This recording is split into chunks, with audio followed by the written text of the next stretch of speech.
do not forget to hit the notification bell. Let us quickly look at what is happening in Nigeria and globally, what is dominating the major headlines of Nigeria national dailies. This one is a Punch newspaper.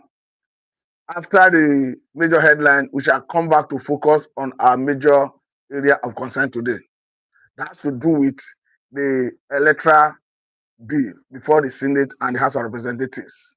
We understand that yesterday there was a protest in Abuja where concerned citizens, stakeholders, trooped out to reject the Senate position on abandoning mandatory transmission of election results. But before I go into all the details, let's look at the major headlines we are having today. On point is by saying, banditry crisis, federal government reject Northern governor's call to suspend mining. Perhaps you need to grab a copy of the point newspaper to know the reason behind this. But I understand that perhaps it may be because the revenue that accrues to the government through that may be the major reason. But let's look at the major story here that is talking about Senate reconvenes today as Electoral Act triggers uproar. That is a major headline. Then if you look at the riders, it said Obi join National Assembly protesters. Kuka demands review.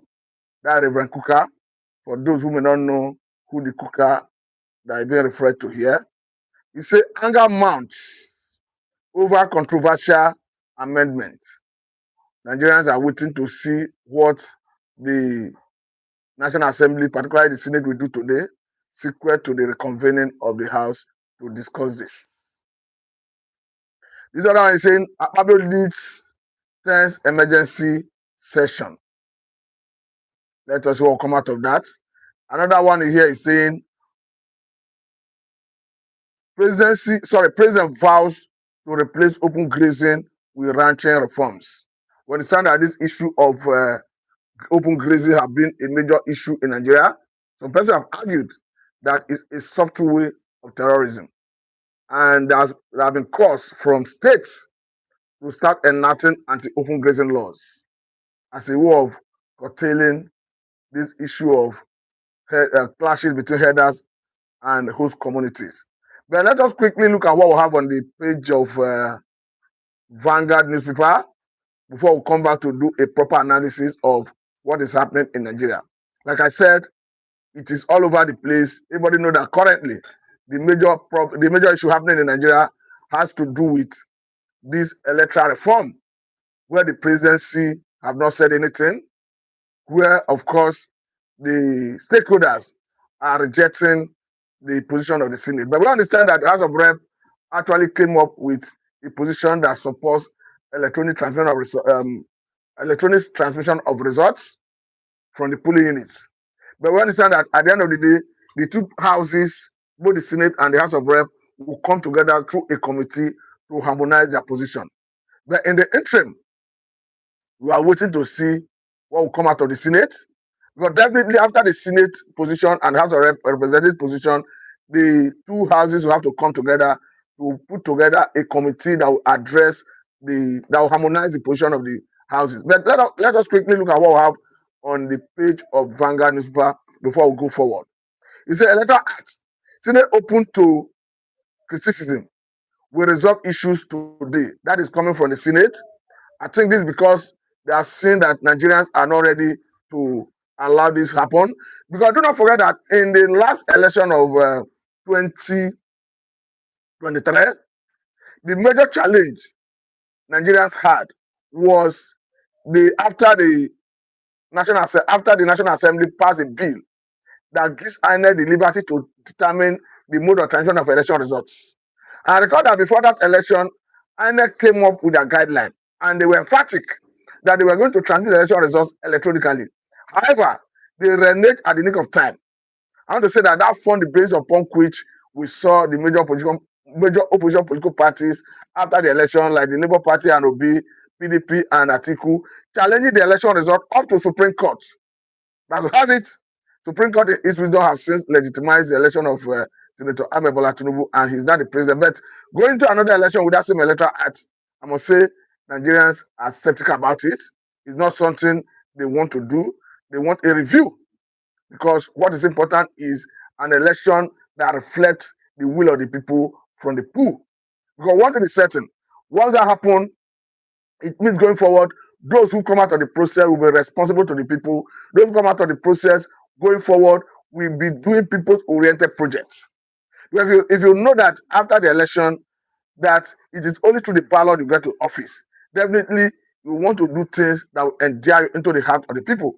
I think that was explain the reason we saw after the presidential election of 2023, before the governorship election, we saw even the governor of Lagos State talking about Sanwo-Olu, who was then candidate of APC, going to people to interface with them, to meet with them, because it was becoming obvious that the people's mandate, the people's vote will count. But going further into what we have on the page of the Vanguard newspaper, that is a rider to that major headline, is saying, Protest rock National Assembly over e-transmission of results. Obi joined protests. Say Nigerians don't want glitch again. NGE, Abakoba, MCE, Fees Politics, others speak. I must say it is becoming interesting. Hence, we are seeing more Nigerians joining in this conversation, more Nigerians demanding what is right. Because for me, what is important is that at the end of the day, let us have an electoral act that guarantees free, fair, and credible election. Because whether we like it or not, the election that is coming up in 2027 is not just the presidential election. We're having election, though we understand that there are some states that may not be doing election that same day, that may be facing all circle elections. But we should be having up to 30 states that will be doing election that day. And apart from the states, we are equally doing National Assembly election that has to do with the Senate and House of Representatives. Apart from that, we're equally having election that deals with the governors and the House of Assembly positions. So saying that INEC should parade discretionary power like we had in 2023, I must say is a misnomer. Because as a Nigerian, I believe that Nigerians were not satisfied with the way and manner INEC paraded that discretionary power given to them by the Electoral Act of 2022. Because in the build-up to that election, just like I said earlier on, they came up with a guideline and told Nigerians and the world that they were going to transmit election results electronically. However, they reneged at the nick of time, and that, of course, formed the base upon which that election result was contested up to Supreme Court. But let me quickly say that Nigerians, even including myself, were not satisfied that there was a genuine network glitch. So to that extent, Nigerians feel that INEC do not have the credibility to be given discretionary power to determine the mode of transmission of election results. The best we can have is a situation where the Constitution, or rather the Electoral Act, compels INEC to say you must transmit election results electronically. Let the result be null and void. I want to say that once that happens, we are likely going to have a free, fair, and credible election come 2027.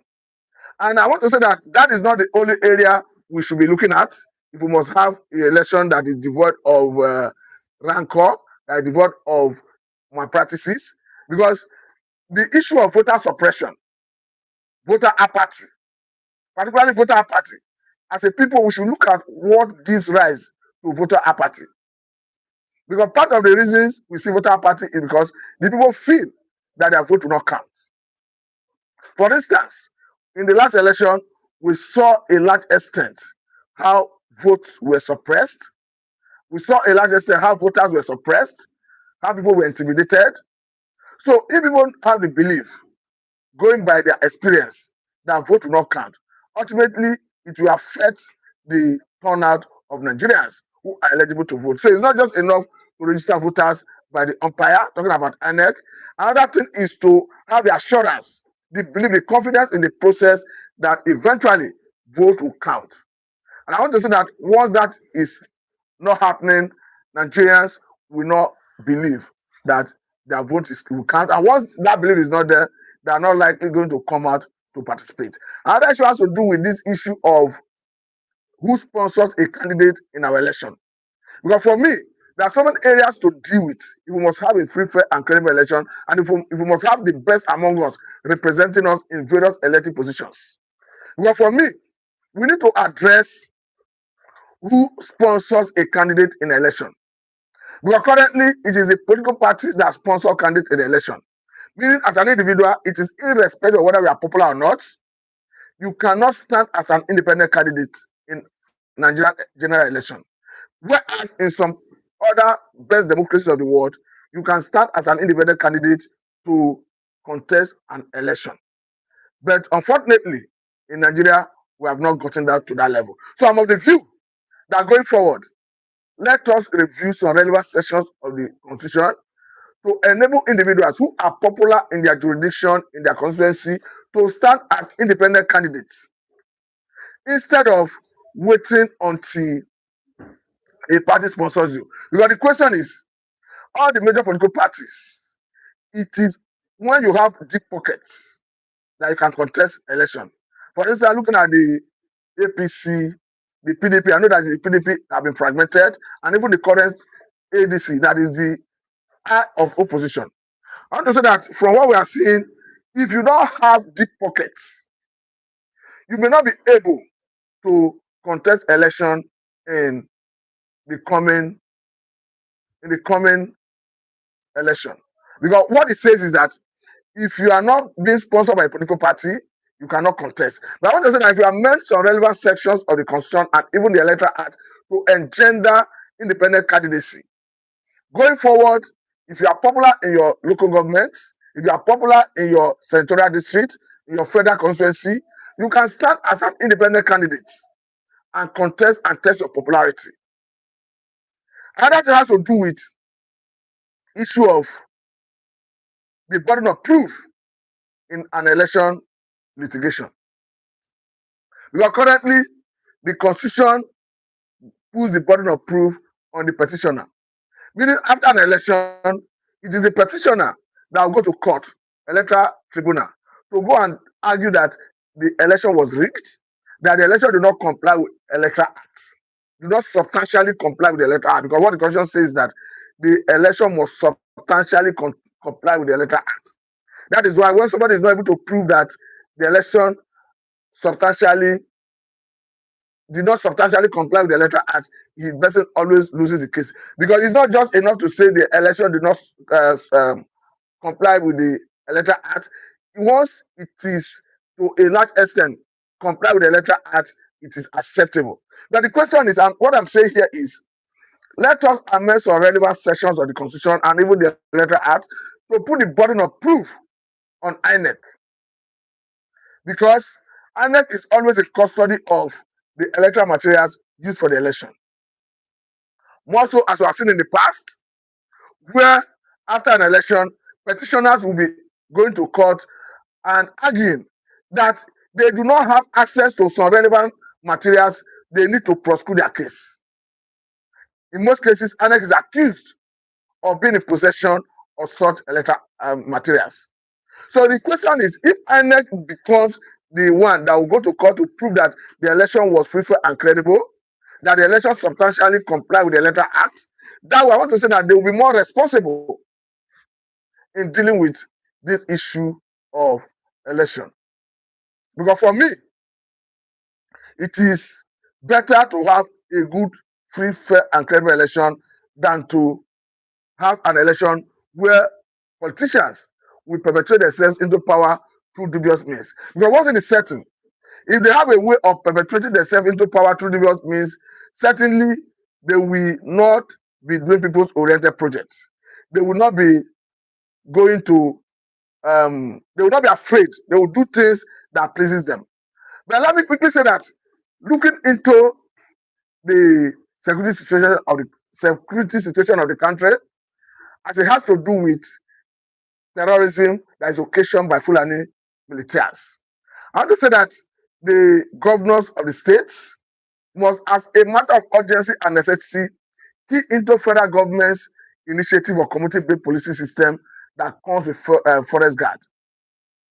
Because let me quickly say that Nigerians were excited when they saw the news of a U.S. military delegation that visited the president at Asu Rock. It was with excitement Nigerians received that news, and want to believe that the bombing of Lakurawa terrorist groups that happened in Tangaza local government area of Sokoto State, that the federal government should continue in that trajectory. Because for me and any other patriotic Nigerian, all we seek is an end to terrorism. All we seek is federal government acquiring monopoly of currency power to smoke the terrorists out of their hiding places, set them running, and bring them to justice. I must say that world over, countries of the world, the best countries of the world, whether you say United States of America, Britain, whether Russia, whether Germany, France, it is unimaginable that government will share the monopoly of currency power with non-state actors. Because what made the government ultimate is the ability to possess monopoly of currency power to police every inch of its territorial integrity. But unfortunately, Nigerian government is sharing that monopoly of currency power with non-state actors, like what we see happen in the country, particularly in the northern part of the country of Zamfara, Katsina, Plateau, Kwara, and even Kaduna, because of Southern Kaduna. I must say that is not acceptable. That as a country, we must possess monopoly of currency power to police every inch of our territorial integrity. I must say I'm in total support, 100% support of every genuine effort of federal government to deal with this issue. Let me say here that I'm a little bit disappointed in the state governments, particularly some of the states in the north, because my own take is that when the government, particularly federal government, came up with this issue of forest guards, my own take is that the states, particularly those states that are heavily ravaged by this insecurity, should jump at this opportunity with the speed of light. Talking about states like Katsina, Zamfara, Plateau, Kwara, I was thinking that they should jump at this with a speed of light. This is not far-fetched because we are having a situation where currently terrorists are having field day in some part of the country, to the point that we saw where some Nigerians from the north start reporting that the terrorists are now writing ransom letter, asking that a particular amount be paid for the citizens or for individuals that may be involved to avert being kidnapped. I must say this is bad and unacceptable because as a government, the government owes it a responsibility to protect lives and properties of Nigerians because the constitution is unambiguous about it, very clear. Particularly section 14, subsection 2B of 1999 constitution as amended, that says that the welfare of the people and their security shall be the primary purpose of governance. So I must say that the government is failing Nigerians in some part of the country where terrorists will write ransom letter to individuals, to communities, demanding a particular amount to be paid. And those people involved will be handicapped, nobody to run to the extent that they will start paying that ransom. I must say this is not acceptable. And the latest trend is what we saw the other day, where a man came out lamenting the frustration of his community. How bandits, terrorists, will demand for people's wives, demand for female gender in some communities, in some household, once they notice that such person is pretty and beautiful. Only God will imagine, it is only imagined what they will do to those ladies and girls in their captivity. But it is reported that once they are done, they return those ladies. I must say that this is not acceptable. This is not the type of thing we hope to be hearing in our country. Because for me, what I hope to be hearing is the federal government of Nigeria acquiring monopoly of currency power, setting the terrorists running, bringing them to justice to act as a deterrent to others. I must say that I totally go with the position of a former governor of Kaduna State, talking about Mananasi Erufai, who was governed a state that is heavily ravaged by this insecurity occasioned by Fulani terrorists, or rather military, as some people want to call it, because he was emphatic that his own ideology is to neutralize them, send them to their creator, who had the ultimate power to judge them.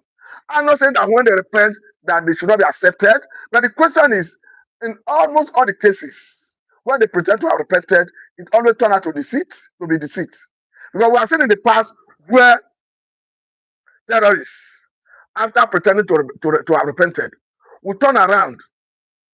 Perhaps after being reintegrated into the society, in some cases, they find themselves in the military. They always turn out to be moles.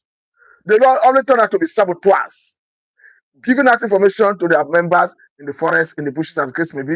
In some instances, we have even seen some video that have gone viral where repented or presumed repented terrorist personnel will be caught with arms and ammunition, which they intend to go and give to their colleagues in the bushes, in the forest, as the case may be.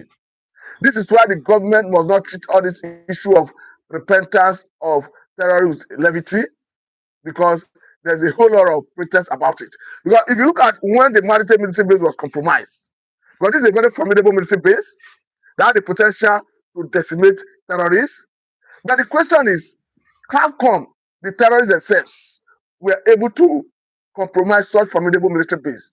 I must say that this could have happened without actionable intelligence on their own part. Meaning they may have gotten somebody in the armed forces who, of course, gives them information, or that gave them information that gave them that opportunity to compromise such military base. But let me quickly at this point say that you may say the issue of terrorism is not yet happening in your locality. As such, you stand aloof. But let me say that it is irrespective of whether it's yet happening in your locality, in your state or not. You must join hands with other Nigerians. Whatever you can contribute to see and to an end to the issue of insecurity, as Nigerians, we must do that. The reason is not far-fetched.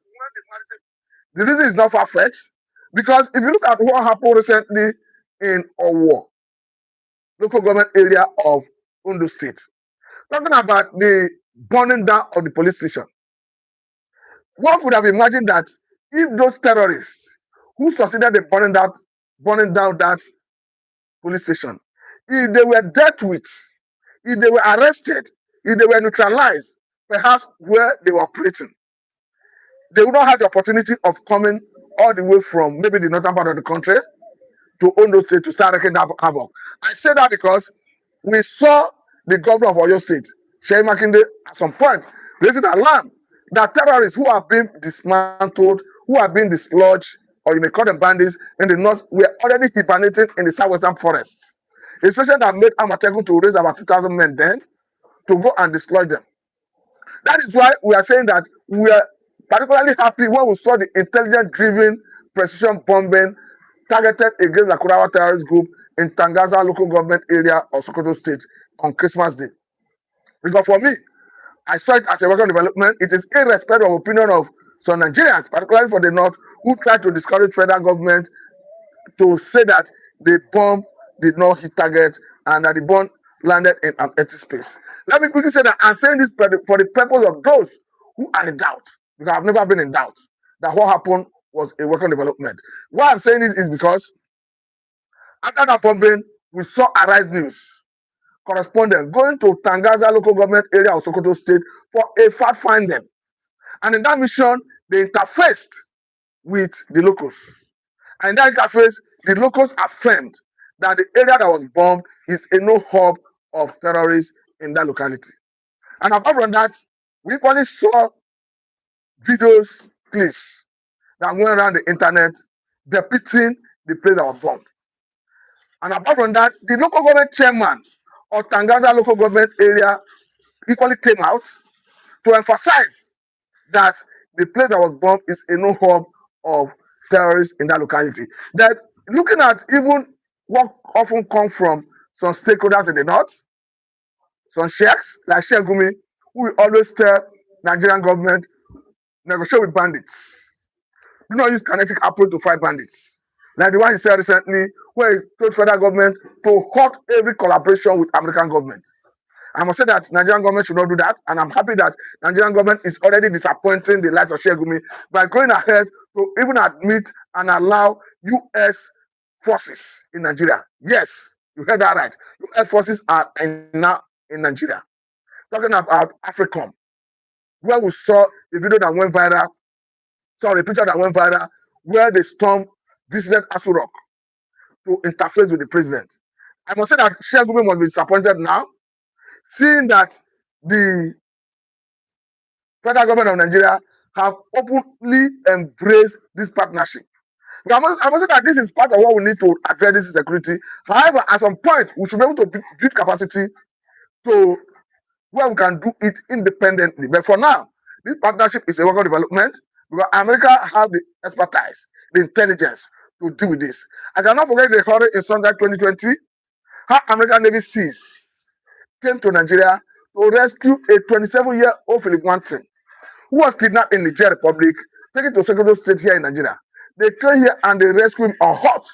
That is capacity. And I want to say that this partnership we are having with America currently has given rise to Nigeria government acquiring war armaments to dealing with this issue. I must say that Sheikh Gumi must be disappointed at this point, seeing that federal government is not listening to his advice. They are going ahead to get more involved in this partnership. As far as I'm concerned, bandits, Fulani terrorists are common criminals that must be dealt with. They must be neutralized in the battlefield or arrested, prosecuted to act as deterrent to others, whichever comes first. That's my own position. It is irrespective of the opinion of anybody. I stand and maintain that they must be arrested, prosecuted to act as deterrent to others. It doesn't matter the opinion of anybody from the north, because I understand that most of these people from the north, they hide under religion to galvanize support for the bandits, pretending to be protecting the interests of the north. But if you look at it holistically, you understand that their interest is not to protect the interests of the north, but rather they are diplomatically using that religion to draw support for the terrorists. Because otherwise, I don't see any reason why a good patriotic Nigerian should be asking federal government to negotiate with bandits, should be asking federal government not to use kinetic approach to fight bandits. These are people who have no value for human life. Looking at what happened in even Kwara State recently, where a good number of Nigerians were disallowed, even as they confess the same fate, perhaps because they do not accept your extremism angle of Islam. That is why they must not have mercy, because these are people who have no mercy. The way and manner they maim, kill, rape, kidnap for ransom, they don't have mercy. And again, if you look at what happened in Edo State recently, I think these are come to set the record straight, because there was some narrative in the past that most of the things happening in the southern part of the country, particularly Edo State, maybe Delta State, and some other part of the south, that it is the southerners who are in the bush doing all of this. But seeing those that have been arrested by the police in Auchi, in particular, talking about those who are alleged to have kidnapped a doctor and his brother in Auchi, looking at their faces, it's obvious that these are Fulani. But let me quickly say that luck ran out of them, seeing that according to the report that went viral, that these are people who kidnapped that doctor and his brother, and the brother was disallowed. The doctor only regained his freedom after paying huge amount of money as ransom. But the same Fulanis who are doing all of this, wreaking this havoc, will have the temerity to take their children to a regular hospital, where even the doctor that was kidnapped paid them work. Lock ran out of them when the doctor was able to identify them, quickly raised alarm that brought the police to the hospital, and they got apprehended. But I must say that this is an issue the government must not sweep under the carpet, that the government must ensure that they get to the root. But let me encourage our viewers that as you watch, please drop your comments. We shall do well to read your comments, and we hope to have this as interactive session. And this is a program we hope to be having on daily basis. So if you are watching, kindly drop your comment. We shall look at your comment and share your views so that other people can participate. But at this point, I must say maybe thank you for your time. This is a good place to let it go. But this is a program we hope to be doing every morning tag newspaper review. And at the end of the day, we are equally looking at what is happening globally, not just in Nigeria. But ultimately, it is, we promise to be bringing you the news as it's happening real time for you to get abreast with the development. But at this point, I must say a very big thank you for your time. For those who are joining us, we hope to have you by tomorrow very early, possibly earlier than this, to bring you up to speed with what is happening in Nigeria and globally. But for now, I must say a very big thank you for your time, and we encourage you to keep the comment coming. And even after the program, we encourage you to equally watch and give us your feedback, because your feedback is very much needed. Thank you very much. I must say very big thank you for your time.